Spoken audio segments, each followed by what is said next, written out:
Hello everyone, I am Saurabh sir. बच्चों discussion करेंगे progression से रिलेटेड क्वेश्चन 2011 में बच्चों जो जेई का आए हुआ आईआईटी जेई का, और आईआईटी जेई में बच्चों को नंबर ऑफ क्वेश्चंस कम रहता है, लेकिन टेक्निकली हर एक क्वेश्चन स्ट्रॉन्ग रहता है और कुछ क्वेश्चन आपको कॉम्प्लिकेटेड भी रहता है, लेंदी रहता है, आपको सॉल्व भी करना होता है और माइंड दिमाग तो हर एक क्वेश्चन में आपको लगाना होगा, क्योंकि दो चैप्टर एक चैप्टर मिक्स कर देता है बच्चों। लेकिन ये क्वेश्चन जो बच्चों 2011 में बच्चों आईआईटी जेई का आया हुआ है, 2010 का जो बच्चों क्वेश्चन था उसमें फैक्टोरियल का यूज करवाया था और एक क्वेश्चन नॉर्मली दिया था। लेकिन ये क्वेश्चन आपको बिल्कुल सिर्फ प्रोग्रेशन का क्वेश्चन दिया है, कुछ भी एक्स्ट्रा चैप्टर का यूज नहीं हुआ है, तो आसानी क्वेश्चन है, बिल्कुल आसान क्वेश्चन है। बस आपका कॉन्फिडेंस लेवल अच्छा होना चाहिए बच्चों। और अगर आप बच्चों जेई का प्रिपरेशन कर रहे हो, जेई मेन हो या आईआईटी जेई का, आपको प्रीवियस ईयर पे कमांड होना बहुत ही जरूरी है। और एनसीईआरटी बच्चों फिजिक्स और केमिस्ट्री मैथ्स हर एक एनसीईआरटी फुल कमांड कम से कम 4 बार आपको पढ़ना पड़ेगा। अगर आप 4 बार थ्योरी बढ़िया से पढ़ के कंसेप्ट मौजूद और एनसीईआरटी का हर एक फिजिक्स केमिस्ट्री मैथ्स का मिसलेनियस अगर आप अच्छे से बना लिए हो और साथ में एनसीईआरटी का एग्जाम्पलर भी बना लिए हो, तो बिल्कुल आपका जेई क्रैक करने से कोई नहीं रोक सकता है। आपका रैंक बच्चों 5000 के अंदर आएगा। अब देखो बच्चों ये क्वेश्चन क्या है। If A1 A2 A3 dash dash dash A10 B AP है, मतलब कोई दिक्कत नहीं, मतलब ये AP है। सीक्वेंस जो है एक्चुअली आपका क्या दिया हुआ है, AP दिया हुआ है। मतलब A1 A2 A3 A10 A100 ये आपका AP है। चलो कोई दिक्कत नहीं, AP है। और उसका फर्स्ट टर्म बच्चों 3 दिया हुआ है, मतलब फर्स्ट टर्म जिसको हम लोग A1 जो है फर्स्ट टर्म आपका 3 दिया है। और कॉमन डिफरेंस बच्चों आप लोग अपने मन से मान लो, ठीक, क्योंकि एपी का मतलब ही है कि एपी में हमको दो चीज चाहिए, एक फर्स्ट टर्म और एक कॉमन डिफरेंस। अगर जीपी का बात रहता तो हमको फर्स्ट टर्म चाहिए और कॉमन रेशियो चाहिए, यहाँ पे हमको दो चीज चाहिए। तो फर्स्ट टर्म तो आपको एक्चुअली क्वेश्चन में 3 दिया हुआ है, कॉमन डिफरेंस डी मान लो। अब एसपी जो है बच्चों समेसन डिनोट कर रहा है, मतलब एसपी क्या कर रहा है, एसपी आपको समेसन डिनोट कर रहा है आई बराबर 1 से लेके पी। तो ठीक है बच्चों, एस एन का फॉर्मूला होता है n/2, तो SP का फॉर्मूला हो जाएगा P/2 2A1 प्लस n-1 न लिख के यहाँ पे P-1 लिखो, और कॉमन डिफरेंस तो आप डी मान चुके हो। तो यही फॉर्मूला होता है। अगर SN रहता तो बच्चों फॉर्मूला होता है n/2 2A plus n-1 into D. तो SP है और AP है, तो AP में हो जाएगा 2A1 plus P-1 into D. तो ये चीज आपको क्लियर होना चाहिए कि सर यहाँ पे फॉर्मूला लगा दिए। अब अगला क्या बोल रहा है कि P का वैल्यू 1 से लेके 100 जा रहा है। हर एक चीज समझाते हैं, क्योंकि ये भी चीज समझना जरूरी है। अगर आप जेई का प्रिपरेशन कर रहे हो तो कंसेप्ट आपका मजबूत होना चाहिए, देन आप अपने एग्जाम में अच्छे से क्वालिफाई करोगे, अच्छे से आप क्वेश्चन अटेम्प्ट कर सकते हो। तो P जो है बच्चों 1 से लेके 100 क्यों बोला है, क्योंकि आपको टोटल टर्म वहां पहले क्लियर कर दिया है कि टोटल टर्म 100 लेना है, क्योंकि वो ये 100 तक ही लेके गया, इसीलिए वो क्लियर कर दिया कि P का वैल्यू 1 से 100 जाना। ठीक, फिर क्या बोला है, फॉर एनी इंटीजर, कोई इंटीजर n है बच्चों, फॉर एनी इंटीजर n और वो ग्रेटर देन, अब बोलोगे कि सर n का वैल्यू 1 से लेके 20 तक ही क्यों गया, क्यों, क्योंकि आपका क्वेश्चंस में m जो है बच्चों 5n के बराबर है। अगर n 1 से 100 चले जाता है तो m आपको 500 तक चले जाता है। यहाँ से m जो बच्चों होगा वो क्या हो जाएगा, 5 से मल्टीप्लाई करोगे 5 से, ये चीज समझना जरूरी है। अब कुछ बच्चा के दिमाग में ये कचरा आ रहा होगा कि P का वैल्यू 1 से 100, तो वो क्वेश्चन तो हम बना देंगे, क्वेश्चन बहुत ही आसान है, लेकिन एक चीज समझिए क्वेश्चन कि जेई आईटी जेई का क्वेश्चन एडवांस लेवल का क्वेश्चन आता कैसे। मतलब P जो है 1 से 100 दिया, क्योंकि यहाँ टोटल टर्म 100 लिख दिया था पहले, ये P इसलिए 100 दिया, नहीं तो नहीं लिखता, सिर्फ integer belongs to natural number लिख के छोड़ देता, पॉजिटिव इंटीजर। अब यहाँ से फिर बोला फॉर एनी इंटीजर n जो है 1 से 20। अब बच्चा लोग कुछ कंफ्यूज हो जाता है कि साला स्टार्टिंग में बोला P 1 से 100 लेना, बोल रहा है 1 से 20 लेना। बेटा इसलिए 1 से 20 लेना है क्योंकि m बराबर Pn, m बराबर 5n। तो अगर m 5n है तो आप 5 से मल्टीप्लाई करोगे तो वो 5 से 100 हो जाएगा। अगर गलती से ये 100 तक जाता है तो ये 500 तक चले जाता है m, तो ये तो 500 तक डिफाइन ही नहीं होता, क्योंकि 100 तक ही बोला है, तो ये इसलिए था। अब बोल रहा है कि Sm बाय, अब अकॉर्डिंग टू क्वेश्चन बोल रहा है कि Sm बाय Sn, तो Sm by Sn does not depend on n, then A2 क्या बोल रहा है। चलो Sm का फॉर्मूला लगाते हैं, क्योंकि SP का फॉर्मूला हमको क्लियर है AP में। तो m/2 2A1 plus m-1 into D, और यहाँ पे बच्चों n/2 और 2A1 plus n-1 into D, क्योंकि हम लोग कॉमन डिफरेंस डी मान चुके हैं। ये 2 और 2 कैंसिल। अब ध्यान से देखिए, m के जगह आप क्या रख दो, 5n रख दो, क्योंकि 5n दिया हुआ है। और यहाँ पे 2A1 और यहाँ भी रख दो 5n, जहाँ जहाँ m है आप वहाँ क्या रख दो बच्चों 5n, और यहाँ पे d। अब यहाँ से n और n तो आपका लाजवाब तरीके से बच्चों कैंसिल हो गया, क्योंकि जैसे ही m के जगह हम लोग बच्चों यहाँ से m के जगह जो 5n दिया हुआ था, तो 5n जब रखे तो n और n कैंसिल हो गया। और n का वैल्यू बच्चों 1 से 20 जा रहा है, अगर 0 रहता तो फिर कट नहीं कर सकते, लेकिन वो नेचुरल नंबर है। जब भी टर्म डिफाइन होता है वो नेचुरल नंबर होता है बच्चों, टर्म का पोजीशन हमेशा नेचुरल नंबर 1 2 3 पोजीशन होता है। n और n कैंसिल हो गया और यहाँ पे बच्चों 5 बचा। वो क्वेश्चन हम बाद में सेकंड क्वेश्चन भी IIT JEE 2011 का ही आया हुआ है 5। अब दिमाग ये लगाना है कि आपको A1 कितना दिया हुआ है 3। A1 के जगह जब आप 3 रखोगे तो ये 6 हो जाएगा और ये 5n माइनस डी और यहाँ भी बच्चों 6 हो जाएगा, लेकिन यहाँ n माइनस 1 इंटू। अब ध्यान से देखना, अब ये देखो कहीं भी हमको n नहीं दिख रहा। बहुत अच्छे तरीके से समझिएगा, टेक्निकली क्वेश्चन से बड़ा strong question. Technically IIT JEE advance का क्वेश्चन बच्चों टेक्निकली रहता है, टेक्निकली स्ट्रॉन्ग रहता क्वेश्चन।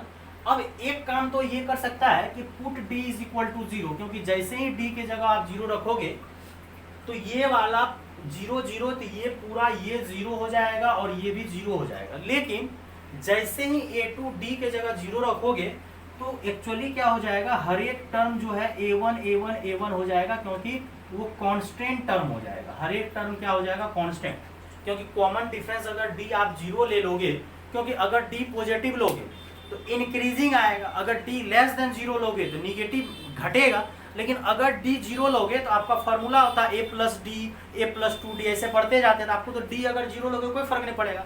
लेकिन हम लोग ट्राई कर रहे हैं कि अगर d के जगह आप 0 लोगे तो ये पूरा का पूरा पार्ट 0 हो जाएगा, तो ये इंडिपेंडेंट हो जाएगा d n से, मतलब n पे डिपेंड नहीं करेगा। और बोला भी है कि डज नॉट डिपेंड, मतलब डिपेंड नहीं होना चाहिए ये। लेकिन हम लोग d बराबर 0 नहीं ले सकते हैं, क्योंकि d बराबर अगर 0 लेंगे तो हर एक टर्म कांस्टेंट हो जाएगा और कांस्टेंट हो जाएगा फिर मतलब क्या हो जाएगा, फिर हर AP जो है कांस्टेंट AP हो जाएगा, ये हर एक टर्म इक्वल हो जाएगा। 3 3 3 3 3 नहीं। चलो अब हम लोग क्या करते हैं, सर ऐसा क्या करें, देखो यहाँ पे 6 है, यहाँ पे 6 है। अगर यहाँ भी d के जगह आप 6 रख दोगे, ध्यान से देखिएगा, अगर आप d के जगह क्या रख दोगे, 6 रख दोगे तो 6 क्या हो जाएगा, कॉमन। अब हम लोग ट्राई करते हैं कि d के जगह 6 रखते हैं, ठीक। अब जैसे ही d के जगह आप 6 रखोगे तो देखो यहाँ पे 6 और 5n माइनस 1 इंटू 6 और यहाँ पे 6 प्लस n माइनस 1 इंटू 6 और दोनों जगह से बच्चों क्या हो जाएगा, 6 कॉमन आएगा तो 1 प्लस 5। हम लोग को d खींच लेना था बाहर, और d जैसे ही 6 बाहर खींचे तो n माइनस 1, यहाँ से 1 और 1 कैंसिल, 1 और 1 कैंसिल, 6 और 6 कैंसिल, और ये 5 और ऊपर में बच्चों बनेगा 5 है, नीचे में बनेगा n। अब देखो n और n कैंसिल हो गया। हमको n और n कैंसिल ही तो करना था, क्योंकि n पे डिपेंड नहीं करना था। लेकिन n पे डिपेंड नहीं करना था, उसके लिए आपको d कितना लेना पड़ा, 6। सर कोई और वैल्यू नहीं ले सकते थे, नहीं कोई और वैल्यू नहीं ले सकते थे। या तो आपको d के जगह 0 रख सकते थे तो 0 कैंसिल हो, लेकिन d के जगह अगला एक ही ऑप्शन है कि 6 अगर रखोगे तो 6 कॉमन आ जाएगा। सर 5 रखने से नहीं, अगर 5 रखोगे तो +1 हो जाएगा, कुछ रखोगे तो वो कैंसिल नहीं हो पाएगा, जबकि हमको n को उड़ाना है। तो n को उड़ाने के लिए यहाँ पे 5n, यहाँ पे n है, तो जब कुछ नहीं बचेगा, यही दोनों बचेगा तो कैंसिल। तो यहाँ -1 है तो d के जगह 6 रखेंगे तो कैंसिल होके आ जाएगा, तो d के जगह आपको 6 रखना है। अब क्वेश्चन क्या बोला है कि A2 का वैल्यू क्या होगा, तो A2 का मतलब क्या हो जाएगा बच्चों, A1 में d जोड़ देना है तो कितना हो जाएगा, 3 + 6 कितना हो जाएगा, 9। तो आपका बच्चों आंसर हो जाएगा। और यही टाइप का क्वेश्चन बच्चों कभी कभी आपको एग्जाम सब में रिपीट कर देगा। क्या क्वेश्चन रिपीट कर देगा कि बताओ d किसके बराबर होगा, तो d किसके बराबर होगा, 2A1 के। और इस टाइप का कंसेप्ट अगर याद है तो कुछ क्वेश्चन अगर घुमाएगा भी तो आप डायरेक्ट अप्लाई कर सकते हो। d बराबर 2 है, एक ऑप्शन तो d बराबर 0। अगर d बराबर 0 दोगे तो आपका कांस्टेंट AP हो जाएगा, जो कि बेमतलब का है AP। तो हम लोग अब d के जगह 6 रखते हैं। सर -6 रख दीजिए, -6 रखोगे बेटा तो ये तो प्लस हो जाएगा, तो कैंसिल ही नहीं हो पाएगा, ठीक। और ये ऑप्शन भी कभी कभी आपको दे सकता है d बराबर 2A1 या A1 बराबर d। क्या होगा, इसी तरह से A1 और d में रिश्ता देके आपको एक ऑब्जेक्टिव क्वेश्चन रेडी हो सकता है JEE मेन के लिए। और JEE एडवांस में भी कुछ ना कुछ यही सब का। आपको एडवांस का कोई भी पेपर आप दे रहे हो, प्रीवियस ईयर पे कमांड रखिए। तो ये क्वेश्चन बच्चों था कि डिपेंड नहीं करा, और एक एक चीज आपको बहुत अच्छे तरीके से एक्सप्लेन कर दी। अगला क्वेश्चन बच्चों मिनिमम मैक्सिमम वैल्यू से रिलेटेड क्वेश्चन है। नॉर्मली क्वेश्चन है बच्चों, आप इसको नोट कर लो, जल्दी से स्क्रीनशॉट ले लो बच्चों, पाउच कर लो। अगला क्वेश्चन देखो क्या बोला, मैक्सिमम मिनिमम। ये भी क्वेश्चन अगर देखो तो बहुत ही लाजवाब है, और इस टाइप का क्वेश्चन बच्चों हम कवर भी किए हुए हैं, कुछ यूट्यूब पे भी नॉर्मल क्वेश्चन अपलोड किया हुआ है बच्चों। तो बड़ा ही लाजवाब क्वेश्चन। और 2016 में भी इसी रिलेटेड से एक क्वेश्चन और भी अच्छा क्वेश्चन आया हुआ था इसी टाइप का। तो हर एक बार बच्चों क्वेश्चन कुछ ना कुछ घुमा के देता है, लेकिन क्वेश्चन बच्चों नॉर्मल ही रहता है, बस आपको कंसेप्ट आना चाहिए। एक्चुअली बच्चों JEE सब एग्जाम में क्या होता है कि बच्चे को टोटल कोर्स ही कवर नहीं रहता। टोटल कोर्स कवर करना माइंड में रखना जरूरी है, 4 बार कम से कम पढ़ना ही पड़ेगा। अब यहाँ से बोलो, देखो क्या बोला कि हमको मिनिमम वैल्यू चाहिए। जैसे ही मिनिमम मैक्सिमम का वैल्यू आया, देखना क्या दिमाग लगाएंगे, 1 a पे पावर 8 और लास्ट में a पे पावर।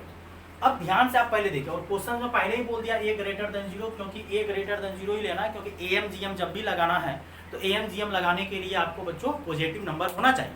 अब ध्यान से आप देखिए, कुछ एक पे पावर माइनस है, कुछ एक पे जो एक्सपोनेंट दिया हुआ है, इंडिसेज जिसको बोलते हैं, एक्सपोनेंट दिया हुआ है माइनस है, और कुछ पे प्लस है। मतलब यहाँ पे पावर 10 है, यहाँ 8 है, यहाँ 10 है, यहाँ माइनस, मतलब पावर कुछ प्लस है कुछ माइनस है। मतलब अब इसका सम का वैल्यू निकालने बोला, देखो सम ऑफ रियल नंबर, मतलब इसका सम चाहिए, तो सम का मतलब एम होता है, सम करोगे अगर नंबर का तो एम।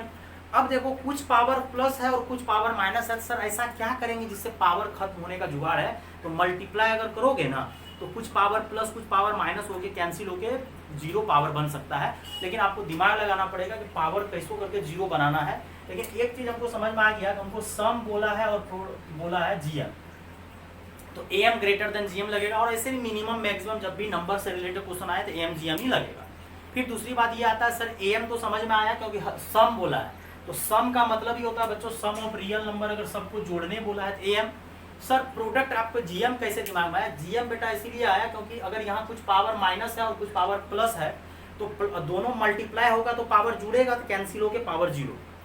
लेकिन ध्यान से देखो, यहाँ टोटल पॉजिटिव पावर अगर देखोगे, पॉजिटिव एक्सपोनेंट बोलो या जो भी बोलो, पॉजिटिव एक्सपोनेंट जो है वो 18 है। लेकिन निगेटिव का जब बात करोगे -5 -4 ये -9 ही हो पाएगा, हमको और -9 चाहिए।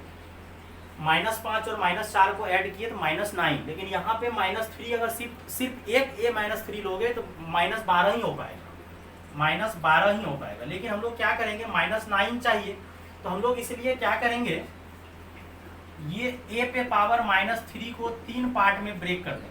और अगर तुम सिर्फ 3a पे पावर -3 लोगे तो एक ही -3 पावर आ पाएगा। तो हम लोग क्या करेंगे, 3a पे पावर -3 को 3 पार्ट में ब्रेक कर दो।